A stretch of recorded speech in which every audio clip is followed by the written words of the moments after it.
You're listening to DTFHN for May 27, 2026. I'm your load-bearing host, Jack Hacksman. We are your daily tech feed for Hacker News, a website where people who build things argue about whether those things should exist. Today's a day for realizing the old answers were never the only ones. Let's get into it.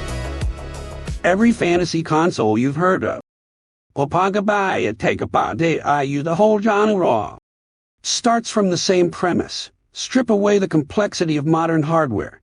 Give people a tiny screen, a simple language, a set of constraints, and watch what they build. Mini-Micro takes this idea and runs it through a slightly different filter.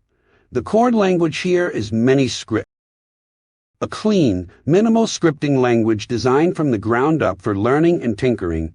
Mini-Micro wraps it in a virtual machine that gives you a 960 by 640 pixel display, tile maps, sprite sheets, sound, file I/O. The full fantasy computer experience. You can run it in a browser or download native builds.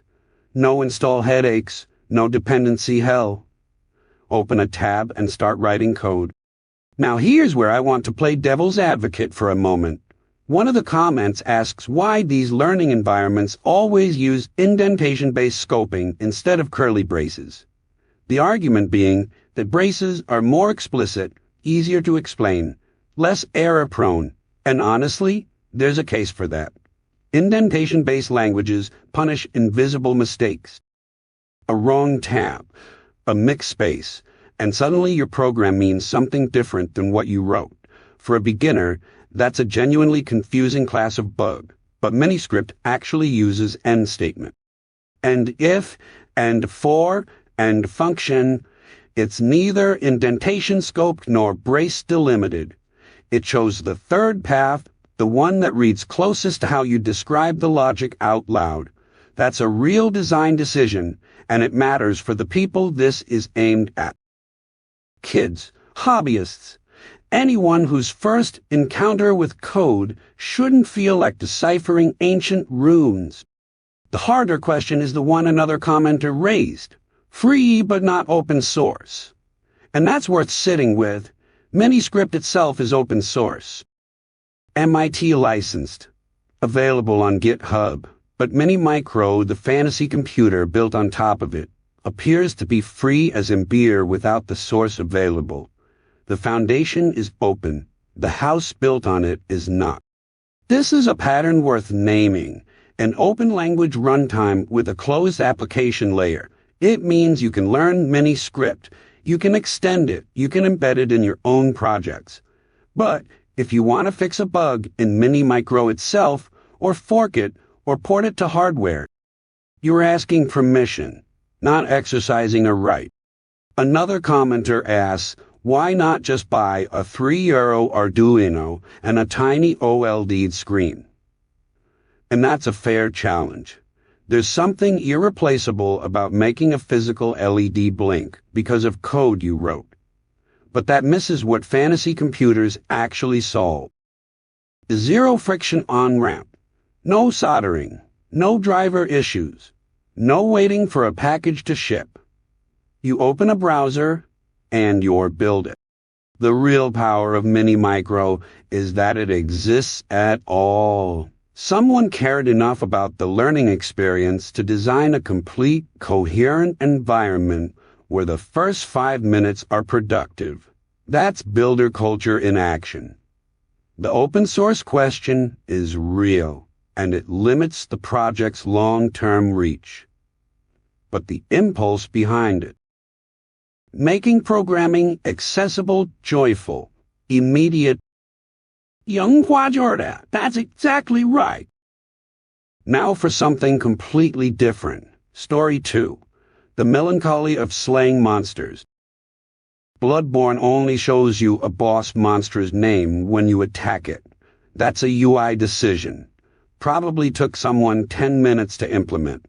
But sit with it for a moment, because that one choice encodes an entire philosophy of interaction. The game assumes combat. The interface itself has no concept of coexistence. You literally cannot know what something is called until you've decided to destroy it. Jaroslav Zavelt, writing for MIT Press, traces the melancholy of monster slaying from Beowulf through Shadow of the Colossus to Undertale, and he builds a compelling literary genealogy, Tolkien rejecting martial heroism as its own end, Fumito Ueda designing colossi that feel more like cathedrals than enemies, Toby Fox building an entire combat system around the option to not use it. The through line is clear. Creators have been uncomfortable with the kill everything loop for decades. But here's the question nobody in game design discourse seems willing to ask directly. If slaying the monster has felt hollow since at least 2005, why is it still the default interaction model in almost every major release? 20 years of critical awareness, and the AAA industry still ships games where the primary verb is violence, and the primary progression mechanic is body count. Shadow of the Colossus made everyone feel something. Then they went back to making God of War sequels. The answer, of course, is architectural. Combat is a soft design problem. It scales, it fills hours, it justifies DLC.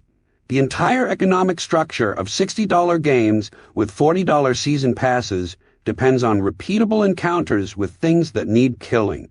Empathy is hard to monetize. Wonder doesn't have a loot table. What's actually interesting is where the cracks appear. Undertale was built by one person. Shadow of the Colossus came from a small team with unusual creative autonomy. The games that interrogate the kill loop almost always come from outside the standard production pipeline. Smaller teams, weirder constraints, people who could afford to ask whether the monster needed to die because they weren't beholden to a quarterly earnings call that demanded engagement metrics. The gaming industry discovered the melancholy. Then it discovered you could package the melancholy as a narrative beat inside the same killing loop and sell both. Flesh documents the tension beautifully. What he doesn't quite say is that the tension is a feature, not a bug. For the business model anyway. The tools to build something different exist. They've existed for years. The question is whether the next generation of builders uses them, or just adds another elegiac cutscene before the next boss fight. Earlier we talked about systems that need to agree. Here's a story about how they do it. Even when most of them are offline. What if the reason distributed consensus requires a majority of nodes isn't because majorities are special, but because majorities are the laziest possible way to guarantee overlap? That's the question buried inside this beautiful piece of work from Podja. And to get there, you have to start with a card game designed for 5-year-olds. Raft, a consensus protocol running inside etcd, CockroachDB, TyKV, half the infrastructure you touch every day has one core safety property. Any two quorums must share at least one node. That overlapping node carries forward the knowledge of what was already committed. In a 5-node cluster, you need 3 nodes to agree on anything, because any two groups of 3 out of 5 must overlap. That's the whole trick. Majorities overlap by pigeonhole. It's elegant. It's also, when you squint at it, brute force. The card game spot, it has 55 cards, 8 symbols per card, drawn from 57 total. Any two cards share exactly one symbol. Try building that by hand. You will fail. The designers used finite projective planes, a combinatorial structure where any two lines intersect in exactly one point. Order n gives you n squared plus n plus 1 points, n plus 1 points per line, and the guarantee that every pair of lines crosses exactly once. Now map that onto consensus. Points are nodes. Lines are quorums. If your quorum structure is a finite projective plane, every pair of quorums overlaps in exactly one node, which is all Raft actually needs for correctness. And the quorums can be dramatically smaller than a majority. Order 7 give you 57 nodes with quorums of only 8. That's 8 out of 57 instead of 29 out of 57. You just cut your coordination overhead by 70%. The catch is real and the author is honest about it. You can't just lose any arbitrary set of nodes anymore. Your failure tolerance is shaped by the geometry. If the wrong combination goes down, you're stuck. Majority quorums are robust precisely because they're unstructured. Any majority works. Projective plane quorums are fragile in exchange for being small. But strip away the practical constraints for a moment and sit with what this actually demonstrates. The majority quorum isn't a law of distributed systems. It's a default. The actual requirement is overlap, and overlap is a combinatorial property with multiple solutions. We picked the simplest one 40 years ago and stopped looking. The comments on this are genuinely good. Multiple people note that the real insight isn't the modification itself, but the reframing. Once you see that Raft's safety comes from intersection guarantees rather than majority arithmetic, the design space cracks open. The protocol you thought was fundamental turns out to be one point in a much larger space of possibility. This is first principles thinking applied to infrastructure everyone treats as settled. The tools exist. The math has been sitting in combinatorics textbooks and children's card games for decades. Sometimes, progress looks like solving a new problem. Sometimes, it looks like realizing the old solution was never the only one. And sometimes the old solution wasn't just limiting pause, it was actively dangerous. Next up, a host header trick that slipped past Starlette's front door. I've spent enough hours debugging request routing to have a visceral reaction to this one. There's a class of bug that lives in the gap between what a server thinks it's processing and what it's actually processing. And CVE 2026-48710 is a textbook example. Beautiful, in the worst possible way. Here's the mechanics. Starlette, which underpins Fast API and by extension a staggering number of Python web services, constructs its request URL by concatenating the HTTP host header with the request path. String concatenation. In 2026, an attacker sends a request to a protected endpoint but sets the host header to something like example.comc groundpeeper excision of axe. And now the framework's internal representation of the URL says the path is -health, not protected. Any authentication middleware checking request.url.path instead of the actual routed path just got walked right past. This rhymes with something specific. In 2015, researchers documented request smuggling attacks against HTTP proxies where ambiguity between content, length, and transfer more uncog, but quote and pot. Same fundamental category. The system's model of the request diverges from reality, and that divergence becomes an attack surface. James Kettle's work at Portswigger made this a whole research discipline. What Starlette did here is the application layer version of the same sin. The engineering lesson one commenter nails perfectly is worth repeating. Never transform URIs by string manipulation. Never. The reason URI parsing libraries exist is precisely because the edge cases are adversarial. Every shortcut in URL handling is a future CVE. This isn't overcaution. This is learned wisdom. From decades of exactly this class of vulnerability, showing up in exactly this pattern. What makes this particularly consequential is the blast radius. Fast API essentially is Starlette. The advisory rates at medium severity, but as several people point out, when you multiply a medium severity bypassed by billions of installs and thousands of downstream projects that implement Auth middleware trusting request.url The aggregate exposure is enormous, and cloud security vulnerability catalogs haven't even picked it up yet. Which means automated scanning won't flag unpatched instances for days. The fix in Starlette 1.0.1 is straightforward. The fact that it was needed at all is humbling. String concatenation for security-critical URL construction, sitting in one of Python's most widely deployed web frameworks. Patch now. Then go audit every middleware in your stack that touches request.url instead of the router's resolved path. The gap between those two values is exactly where attackers live. From patching vulnerabilities to something completely different, pause, let's talk about what we choose to preserve. This one's genuinely lovely. One of the top comments on this piece links to a review that opens with a line so blunt it's almost a dare. Quote, "On the Road is a terrible book about terrible people." And then another commenter asks the question that's honestly more interesting. Why are Kerouac-like personalities so magnetic?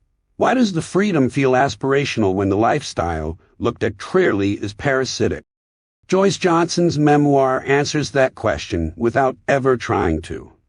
She describes a man who showed up to a blind date with a zippered sports bag containing a notebook and some Salvation Army clothes, moved into her apartment the next day, and left 6 weeks later on a freighter to Tangier.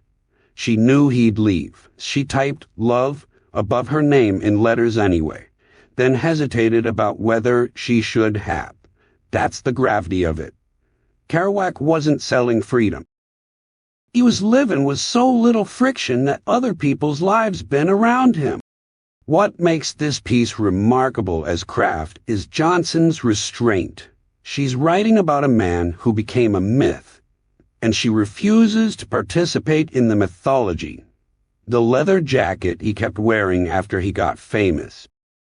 She doesn't say it was cool.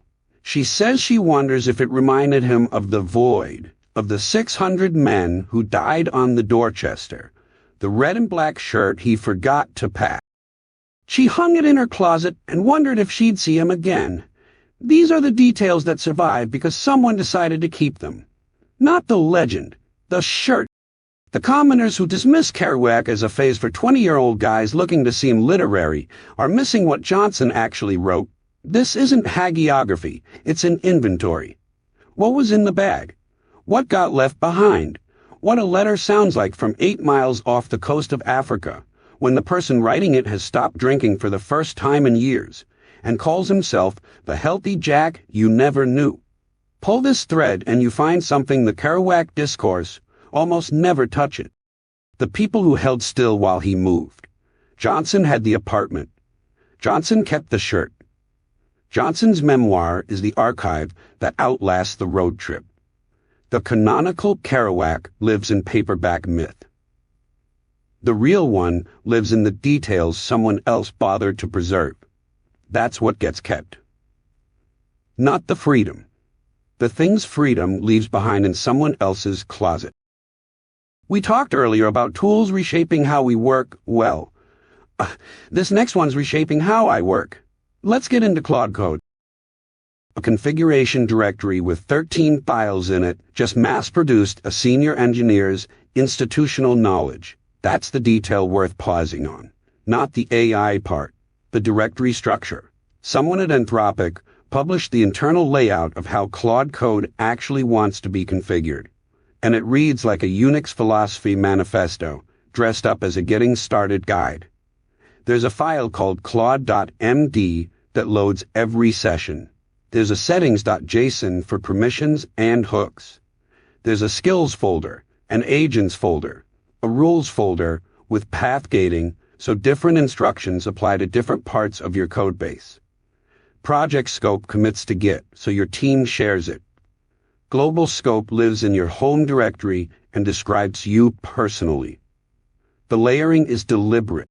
What's actually happening here is the tool is exposing its own control surface as plain text files in a directory you own. Rules are marked down. Agents are marked down. Skills are marked down with a / command. Every piece of behavior that governs how this thing operates on your code is a file you can read, edit, version, and share. Boris Cherny from the Anthropic team says the single biggest lever is teaching Claude to verify its own work, and the mechanism for that is just writing the verification steps into a text file that persists across sessions. The comments are split in a revealing way. One person asks, what happens when Claude goes down for 8 hours and you need to take over the code base? Fair question, but the answer is already in the architecture. Claude.md is readable by humans. The rules folder is readable by humans. The skills are readable by humans. Everything that makes the agent effective is also documentation for the next person who opens the repo. That's not an accident. That's what happens when configuration is plain text in version control, instead of locked behind a dashboard somewhere. Another commenter points out you can just ask it to do things now and it works. True enough, but the gap between it works and it works reliably on my codebase with my constraints is exactly the gap these files fill. The casual user prompts and waits. The daily driver writes the guardrails once and lets them compound. Same tool, different ceiling. The ceiling is set by what you put in the directory. So we've talked about teaching machines to understand your code base, but what happens when humans can't even do that in a job interview? Let me make the case for the defense. A mental health startup serving at-risk youth needs people with genuine emotional depth. Resumes lie. Coding assessments measure syntax, not character.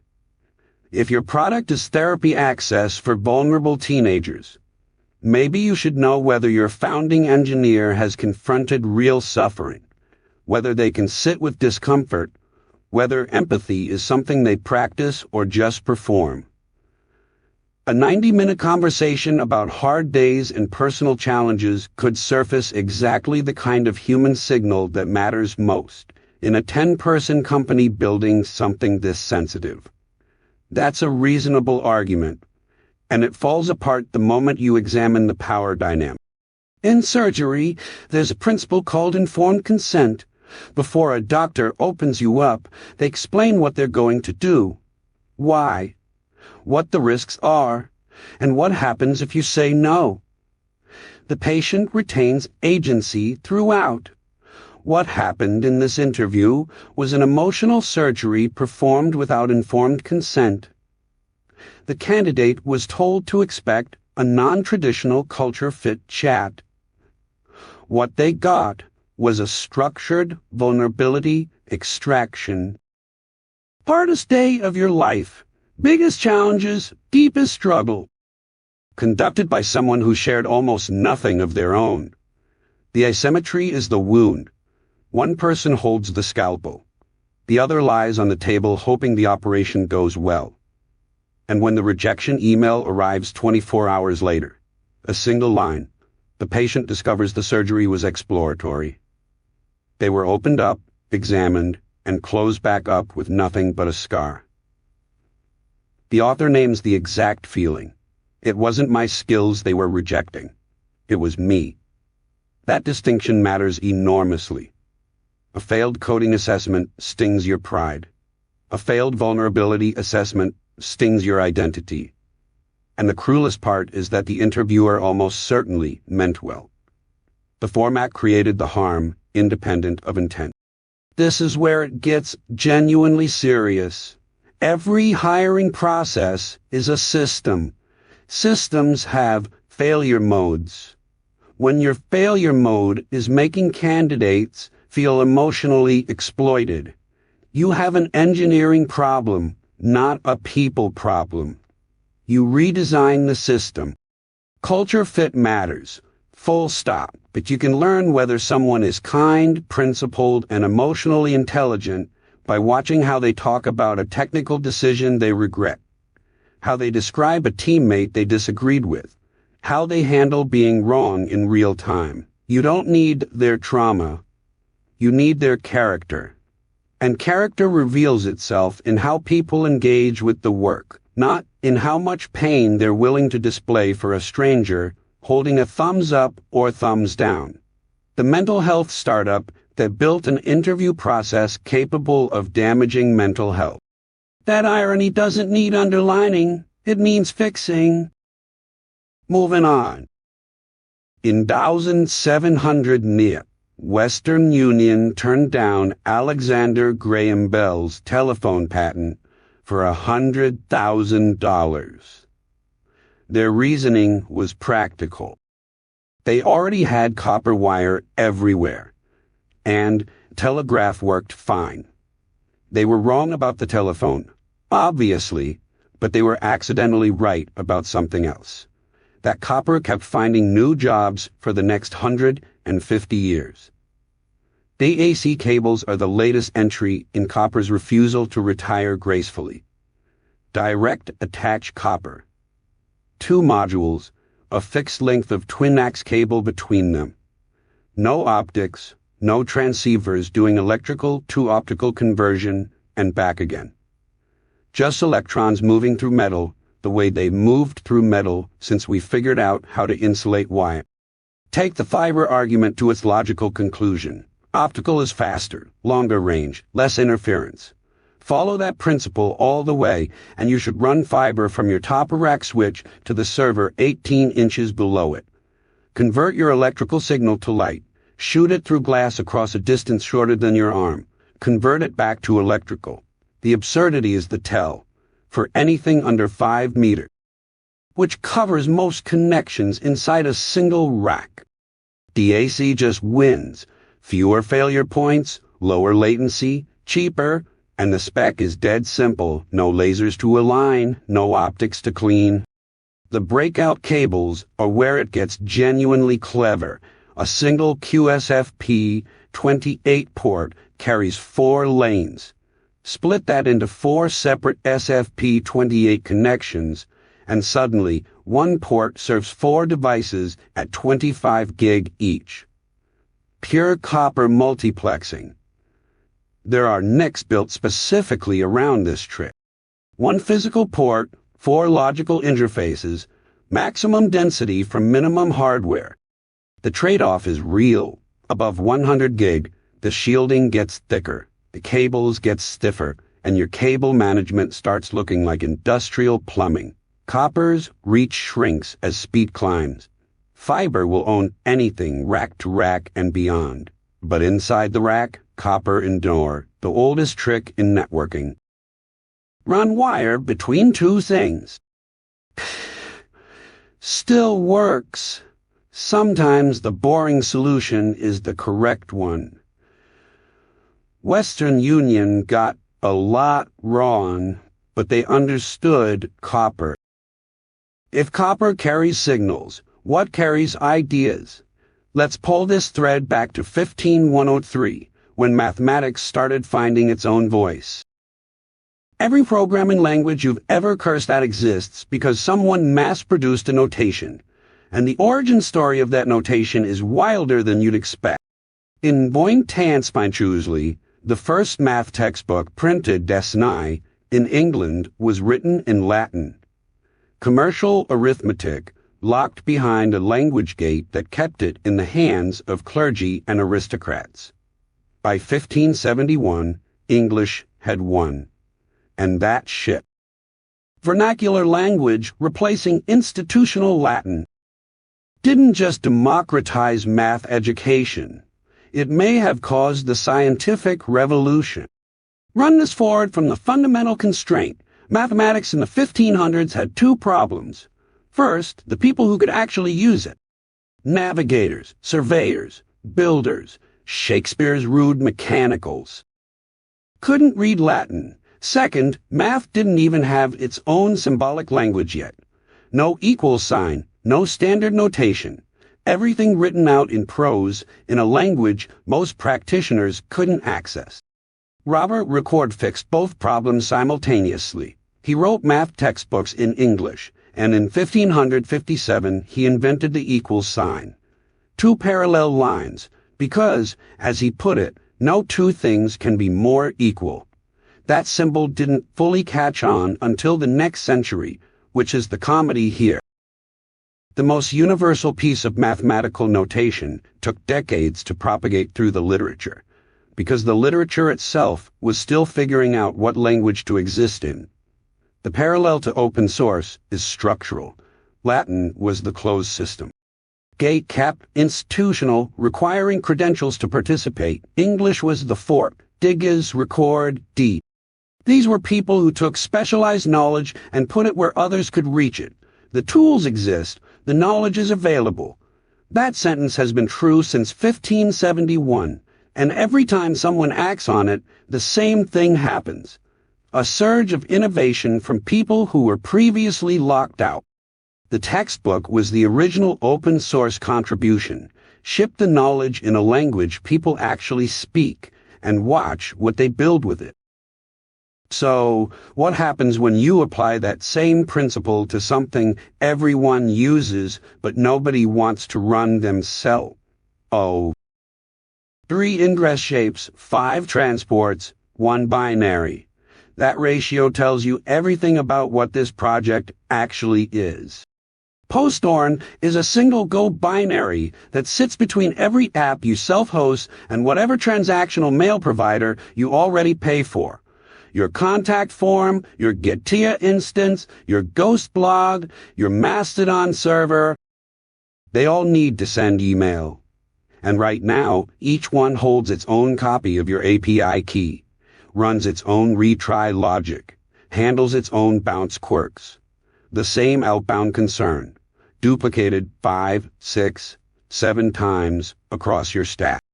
Let me play devil's advocate. Why not just configure each app individually? You set it up once and forget it. The answer is you don't forget it. You forget which app has which credentials when you rotate keys. You forget which one doesn't support your provider's API and needs an SMTP workaround. You forget that DigitalOcean and Lightsail block outbound SMTP entirely, so half your stack is silently failing to send anything. The engineering choice worth admiring here is the convergence architecture. 3 completely different ingress patterns. An HTML form post with honeypotty spam filtering.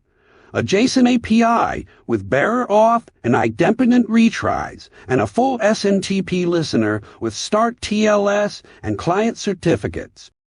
All collapse into one internal message type that hits one outbound provider.